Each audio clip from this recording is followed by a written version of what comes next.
So I wrote this viral article about men's groups and men not having any friends and it being a burden to women. Now, I still stand by this work, but I want to talk about some things that were left out that I would love to put back in. And what made me think about this? Well, other than it just being 5 years and seeing incels become even worse and more unhinged and dangerous than ever. And just seeing the last election and men are increasingly choosing themselves and power and domination over even what's best for them, much less what's the lives of the women they love, if they love any, which actually there are plenty of women taking care of men, even if they don't date them. Their moms, their friends, their daughters, their daughter-in-laws, their sisters. There's almost always, unless he is living in, the Walmart parking lot with his dog or something in in the woods, or, there's always women taking care of men. Even the loneliest men will prey on women or just let them take care of them. And so I feel like now is the time for me to add on the stuff that I had to cut. Now, there's a couple of interviews that were cut.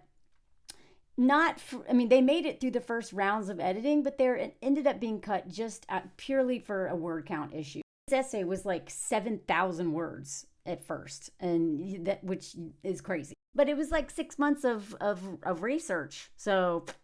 And the other reason why I want to bring this up is because one of my mutuals, who I really respect the work of, did a great video about this, about how men's groups tend to lead men to the alt-right, even the most well-intentioned men's group. And in my article, I talk about how much men not having friends burdens women.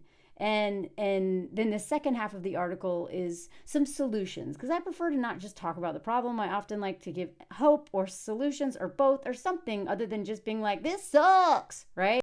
So my mutual made this video and he referenced this, and I will tag the video if on YouTube, but I can't tag it on TikTok. I hate that. And he referenced the men's liberation movement and how even the most well-intentioned men who are trying to deconstruct patriarchy and get away from, not all of them well-intentioned, but, during this time, men's liberation activists are generally sympathetic to feminist standpoint. But the men's rights movements was born out of this, right? Because they got lost in the sauce. I don't even know what that means. I just threw that out. The same way a lot of men use this book, this amazing book, The Will to Change by Bell Hooks. So many men on the left, feminist men, will cite this book to center themselves. And the reason why I feel like I need to come back to this topic is a few things. One, how much worse it's getting. Two, what I have seen happen. My husband started 2 men's groups. And so I have been a part of a lot of discussions about how those are operating. No anonymity is ever broken. I actually started a women's group because I was jealous of how alive his eyes would just sparkle. He gets so much from these groups. So I started a women's group because I was like, I want that. Because I have plenty of women friends. I have a great community. But to have a group where we specifically go in there to really talk about deep stuff, I have a therapist, I have a mentor, I have lots of close friends, but to do that in a group is very powerful. So I started one. Actually, I started 2. This was also during, the height of the pandemic. So, but anyway, I'm still in one small one, but because one of them kind of dissolved, not out of lack of interest, but just out of availability and being across 6 different time zones. The other important thing, though, that has changed how I look at this is my own continuous deconstruction of white supremacy culture and whiteness, and seeing why. I've known this for a while, but seeing just how important it is for white people who are on this journey, and hopefully you are on it, because we desperately all need to be on this, that we can't figure this out without it having at least Black leadership on some level, paid. We can't, we don't, it's like we're blind leading the blind. You know what I mean? I'm in community with other white women who are deconstructing this, other white people in general, but it's mostly white women who are deconstructing this. And it's hard work and it never ends. And it is the most liberating work and it's beautiful and it's humanizing, because these systems of oppression, even the oppressor, even, when you are in the position of power, it is still dehumanizing and makes you feel dead inside, right?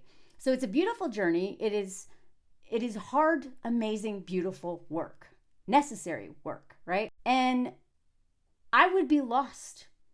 I would be utterly lost trying to unpack this stuff without having, it's usually Black women, not just Black women, but it's especially Black women who are the most marginalized, the ones who understand the intersection of all this stuff. And also, like, maybe if the trans, disabled, like, all of the intersections are super important. But in terms of whiteness, Black women understand whiteness out of necessity, out of survival, more than I do. So I want to understand whiteness from a Black woman who is doing this, like, professionally, getting paid to do this. You know what I mean? It's not something I'm just like, teach me about whiteness. I read books. There's lots of ways to do this, and the work is never going to end, honestly. The more I learn, the more I realize I don't know. But I cannot imagine being in a room with a bunch of white women or white people, regardless of gender, and trying to deconstruct whiteness. And anytime it happens, it goes off the rails, because we are taught to center ourselves and be the biggest victim. Do white people get harmed by white supremacy? Absolutely. It is a soul-crushing deadening of the soul. Even though we get, money, power, and all kinds of stuff from it, or access to power, whatever. We get so much from it. But it's harmful to all people involved. But it's never, ever anywhere near as harmful to us as the people who die at the hands of us, who are incarcerated, who are in poverty, who are, you know what I mean? Who the violence, the people on the receiving end of that violence should always, always, always be centered. So how on earth is a men's group that doesn't take into account the voices of the people that all of those people are exploiting, harming, graping, unaliving? Because even if none of them are actually graping or unaliving or any of that stuff, they are all exploiting women in their life. They can't not be on some level. The most progressive man I know learns regularly a new way that he has even accidentally exploited the labor of a woman. That's what we're taught. That's the baseline. It's in everything. And if you don't believe me, this is a good place to start. Emotional Labor by my friend Rose Hackman. Amazing, life-changing book. And she centers Black women, trans women, impoverished women, the people, because emotional labor is not just what women do. This is what the people who have the least amount of power do the most emotional labor in every aspect of society. So how on earth is a bunch of men hanging out together talking about masculinity and what it means to be a man? How are they going to get anywhere if they don't, even though I'm not a man, I've never lived like a man. I mean, actually I have. I was in the boys clubs and in the outdoor industry. I've worked among men, mostly men. I like always around men. I have been, assaulted by men. I've been DV, a grape, child SA. I know men. I wish I didn't. I don't want to. But out of survival, I know men. Even though I've never been a man and had to live like a man, I don't know what it's like to feel like a man. I know them. And it's the same thing as a white person. I learn more about myself as a white person from the people who have to survive my people. I can tell by the shift in our way if we're dangerous or not in that moment. And in fact, one of the things that Rose talks about in here, and I did a great live with her. I'm going to be releasing parts of that soon. Join my Patreon, by the way. That's where I do my lives and do lots of cool stuff. That's what's paying my bills right now. Thank you, Patreons. Patrons, whatever you call it. I never did say patron. Anyway, she talks about, we talk all the time about women's intuition, and women absolutely have women's intuition. That's literally how we survive men. There's mother's intuition. That's different. She talks about subordinate intuition. Whoever is in, whether it's, a bunch of people, like an intern with the big boss, a woman around men, children around their parents, if their parents are scary, especially, whatever it is, whoever has the least amount of power has to maneuver in the world in a way to make sure they don't die, and anytime there's a hierarchy, anytime there's like a threat, anytime there's just a huge power imbalance, someone is doing a lot of emotional labor to stay alive or to not lose their job or something. So just like I do not wake up in the morning and being like, I want to be racist today. I don't want to be racist. This stuff was put in me from how I was taught, from the media, from like everything. It is the water we swim in. White supremacy culture is the water we swim in. So is patriarchy, capitalism, all these things. It's everywhere. So even if I'm not like, I'm going to be racist, that doesn't mean I'm not being, right? Like, it doesn't matter if my intention is to be racist or not. It doesn't matter if men's intention is to exploit women or not, or to be sexist or not. What matters is if they're doing it or not. So how is a bunch of men sitting around talking about masculinity the way to solve it? I'm not saying that it's not valuable. I'm not saying don't have a men's groups. I'm not saying that it is not an important part of the work. Because like I said, being in community with other white women, because you need community. And I love that I'm not deconstructing this alone. But if I would be lost trying to figure this out with other white women. And you know what could happen? We could end up being radicalized into the far right and not even know how. Exactly what happened with the men's liberation movement. So before I go into some of the interviews I would like to share for the first time, because they were not in that essay, I want to give you a little recap of what the real problem is with these men's groups and why a lot of women are reluctant to having their boyfriends, husbands, brothers, friends, or whoever, fathers, joining men's groups. Because when you get a bunch of men hanging out together, well, a lot of times that's scary. Now, I want to add one more thing about my husband's, one of his men's groups. His first one, especially, and why it was so magical. His first one had, I think there was 6 men, and I think there's three men in there are straight.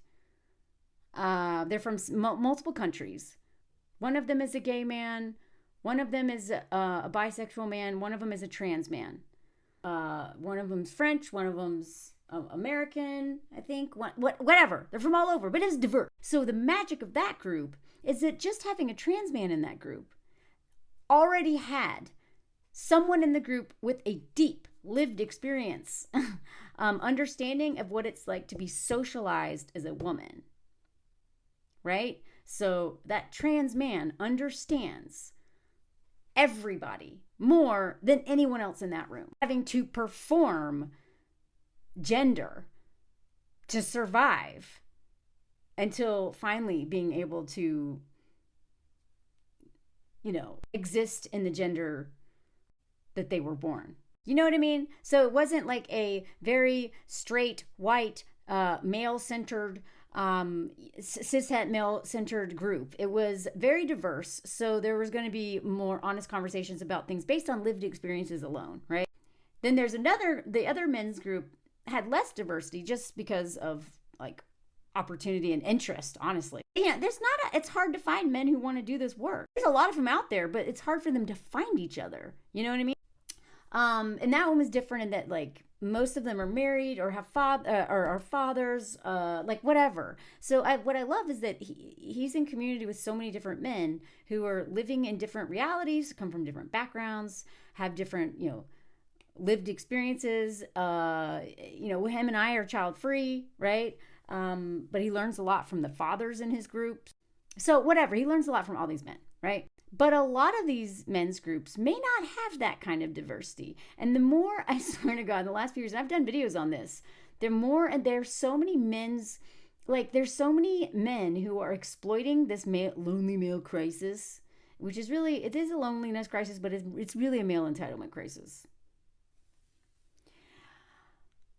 But that's another video. But it's absolutely lonely.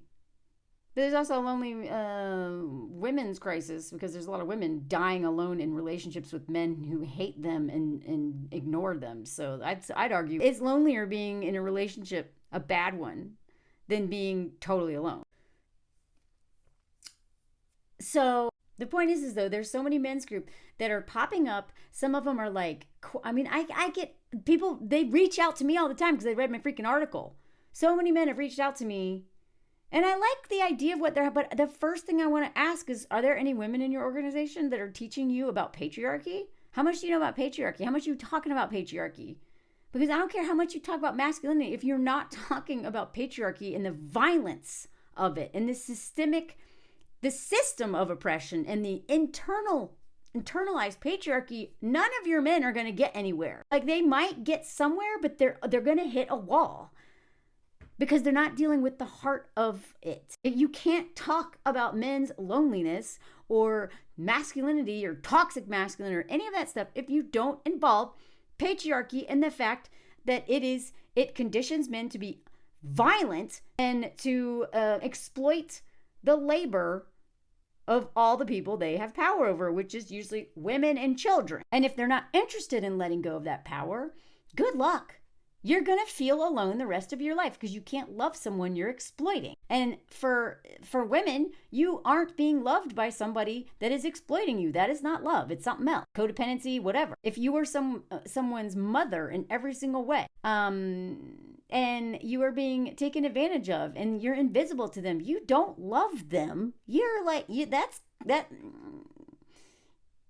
you're doing a lot of things for them, maybe out of a wanting love, but that's not love.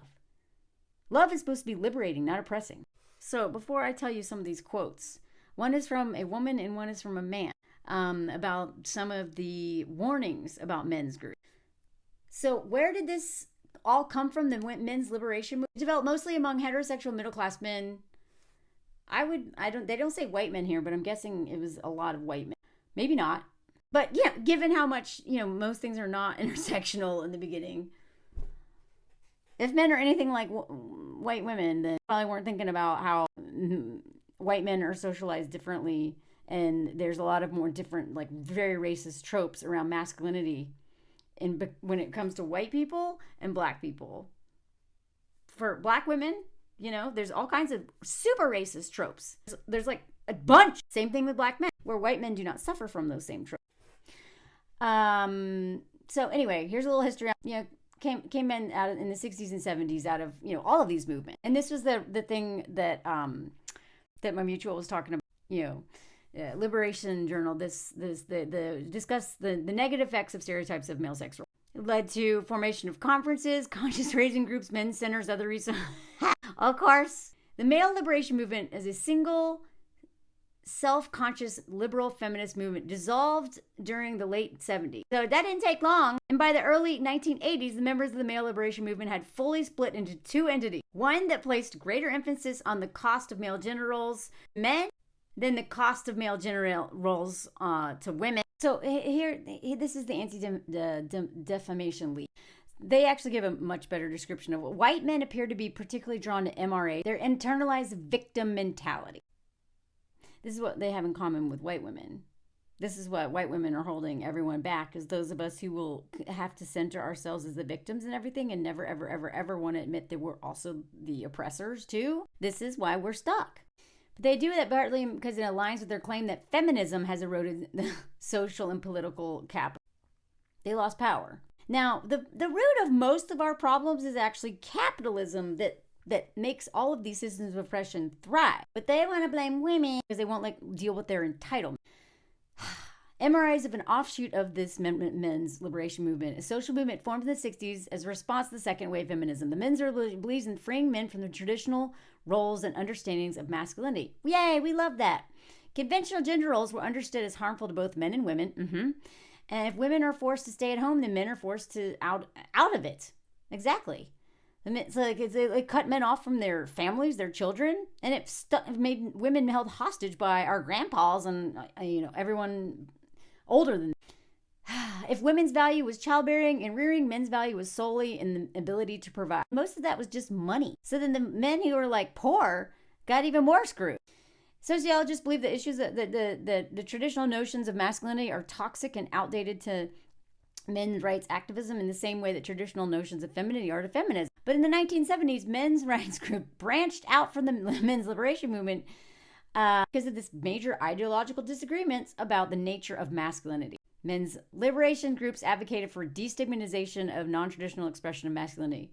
The MRA groups blamed their collective problems on the rise of feminism, right? One is like, we all suffer under this system. The other one was like, it's all women's fault. But even the men's liberation work still oftentimes thinks that they are harmed equally because they won't deal with the fact, their shame, or just the truth.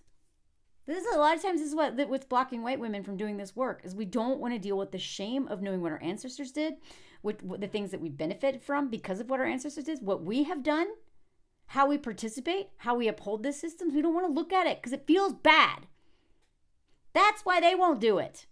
So at least we can relate to them. Now, both of these groups place considerable emphasis on intimate partner violence committed by and against men, which again, this is why both of them are failing or are just don't get on board with this, because I promise you, as a feminist, I care way more about the sexual violence and domestic violence or any violence towards men than most men do, even these men. I promise you. But it's these men who will come into the comments of any woman who's ever had it, and they're like, what about men? And I'm like, really? Because I actually researched this. I talk about it. What are you doing? Are you talking about it to other men? Or are you just coming into my comments and being like, what about me? Same thing with white women. If you feel called out in a video by a black woman talking about racism, instead of being like, but that me, what about that energy? Put that energy towards white women. You know what I mean? So I firmly believe that men have to fix this problem. But men, we're tired of fixing it. Y'all need to fix yourselves. And yet you also need our help to understanding what the problem is.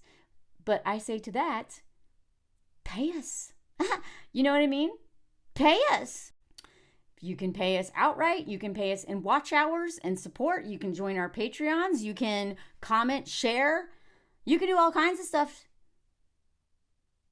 You can do all kinds of stuff.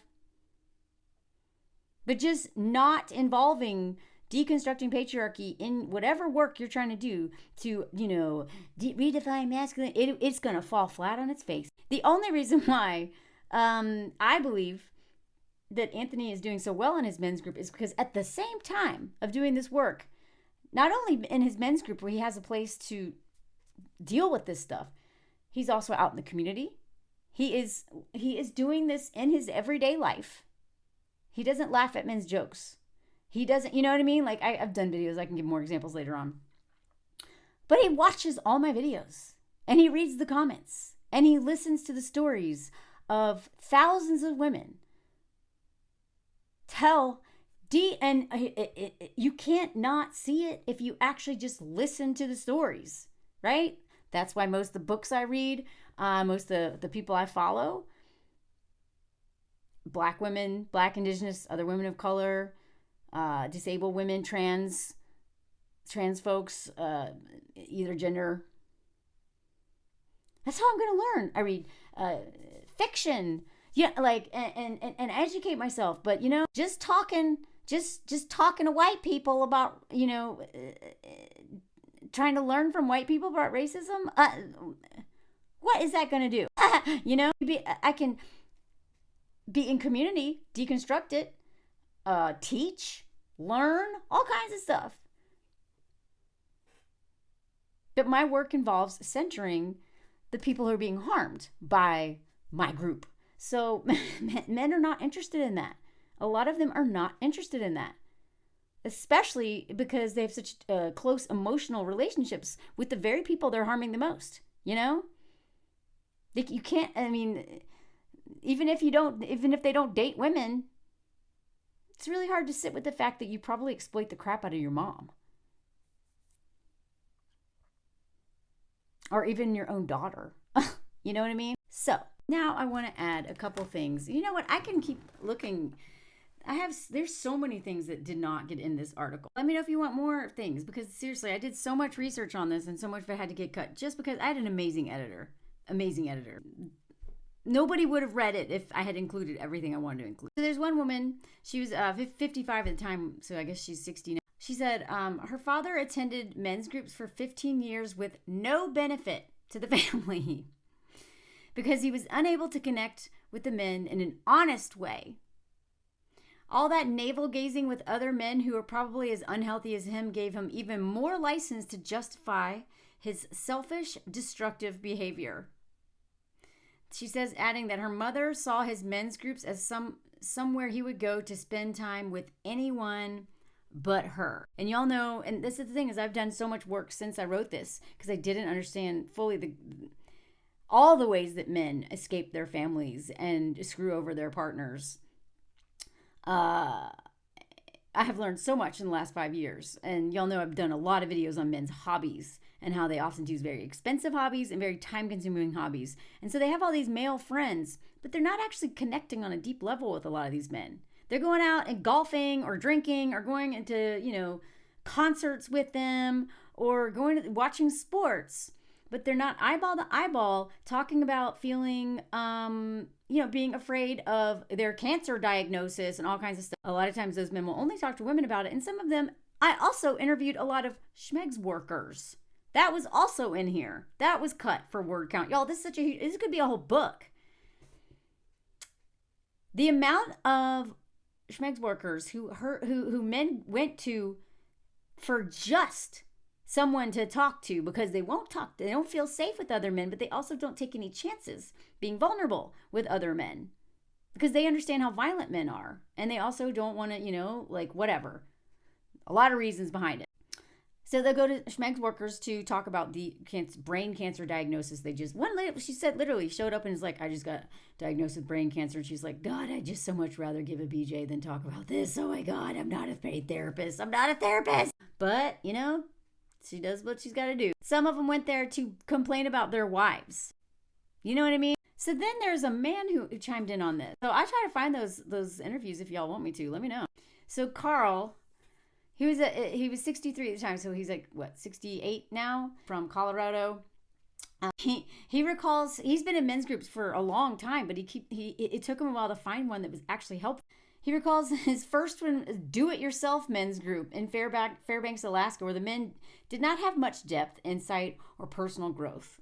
And then he switched to the Mankind Project. And I'm not saying anything bad about the Mankind Project. There's a lot of groups out there that are really, helping men, teaching men really important things, helping them build community because they rely on their wives for everything. You can't build community but just by golfing, hunting, playing video games, drinking, or listening to Widespread Panic for the 500th time. Are those very men going to come and take care of you or drive you to the hospital when you have cancer? Probably not. And I talk about this climbers all the time.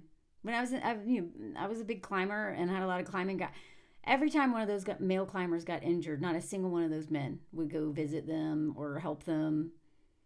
When I tore my ACL when I was a ski instructor in Jackson Hole, Wyoming, none of those men helped me. They didn't even say how I was doing. They didn't even check in on me. But women came out of the woodwork to be like, "Do you need some tea? Can I help? Go get your meds?" My female roommate was like cleaning up my barf when I had an allergic reaction to painkillers. I was like, I didn't even earn this. I don't deserve this treatment. Because I was one of the boys and I hung out with mostly guys. And that was the turning point for me. I was like, okay. I love having male friends in my life, but they're not reliable. So he went on to talk about how the things that the Mankind Project did. And he said that, he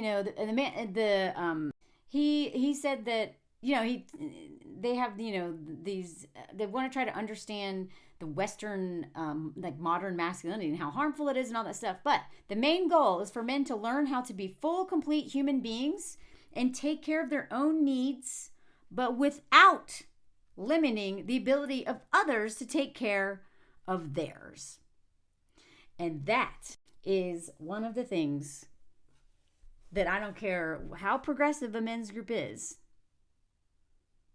Men are, their default is to not think about the impact of things, even very healthy things, on the people closest to them. And so many men who get, oh my God, I'm going to have all these male friends. And then they spend entire weekends gone. So here's another thing.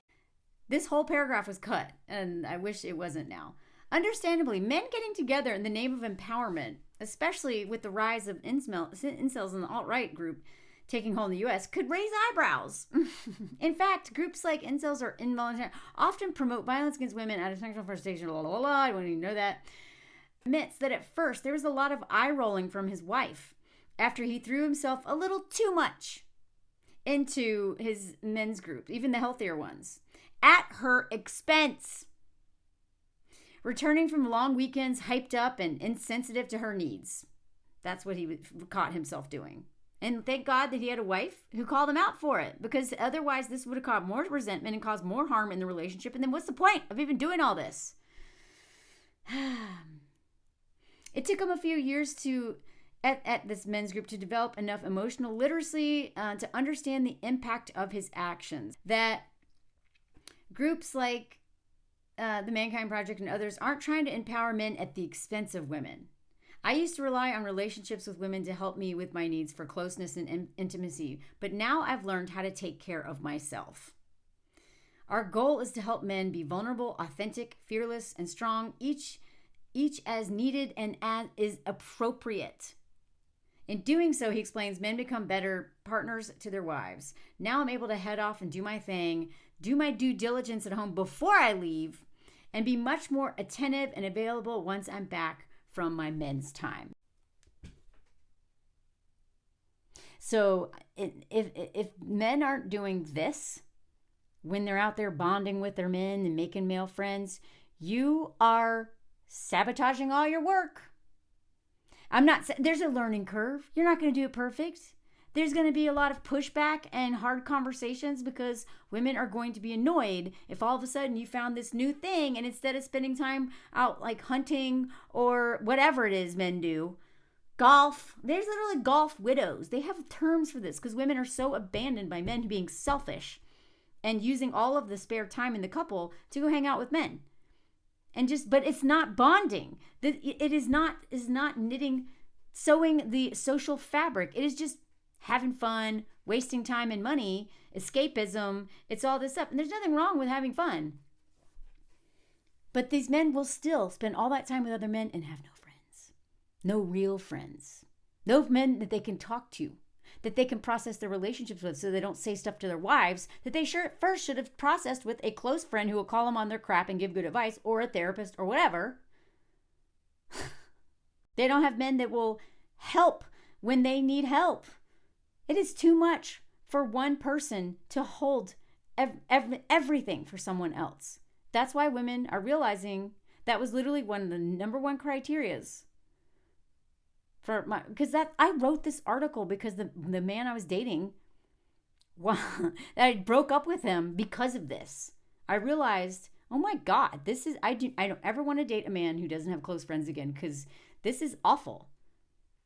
All of his insecurities come out on me, and I'm having to process all this crap that's not mine to process. He needs it the same way I talk about a lot of my stuff with a therapist or my friends who know me and who give very good advice and who will call me on my crap before I say some crazy stuff that's going to hurt the feelings or do some irreparable harm in the relationship that I'm trying to understand and, navigate in a way that is not like that I'm not projecting a bunch of stuff or acting, blaming my husband for what men in the past have done to me, blah, blah, blah. So I love men's groups, but only if it's part of their journey. If the men are in men's groups and they're not dealing with patriarchal violence and also whiteness, white supremacy culture, ableism, transphobia, homophobia, all of the bad stuff.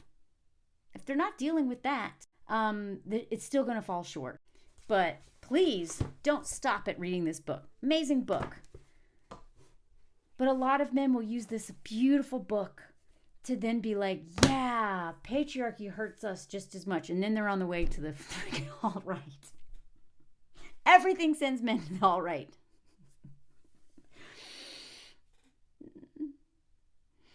Or tries to. Anyway, let me know your thoughts. Let me know if you enjoyed this. Let me know if you want to hear more stuff that didn't get published in this work that I'm very proud that I did, but I have new thought. I have more, the whole point of doing research is that you constantly learn more. So I stand behind my research and my work, but I have a lot to add to it. So anyway, let me know what you think. Please join my Patreon if you want to support my work, and so that I can continue to do this, especially as times get harder. Femfreeze.org. That's for me and my mutuals. Please go check it out. It's a call to action between December 1st and January 1st, or beyond if you want. And like, comment, share, follow, all that stuff. And let me know if you heard the comment song. Paris version of the comment song. Paris version of the comment song. You can see big old long videos on my Patreon soon. I'm working on them now. Paris version of the comment song. This man blocked my view of the tire and boat ride that was literally so that we could look out the window and see all the stuff in Paris. And he was like, I'll stand right here. So did another man. Anyway. Mona Lisa, kind of basic. There were so many other cool paintings there. I'll probably do a video about all that anyway. Moses at grandma's house, just being a cute, sweet baby. And bored out of his mind, but anyway. Anthony's mom sends us photos. Anyway, Paris. Song, comment song, join my Patreon. This is the most amazing ever. Oh my God, I can't wait to talk about it. Anyway.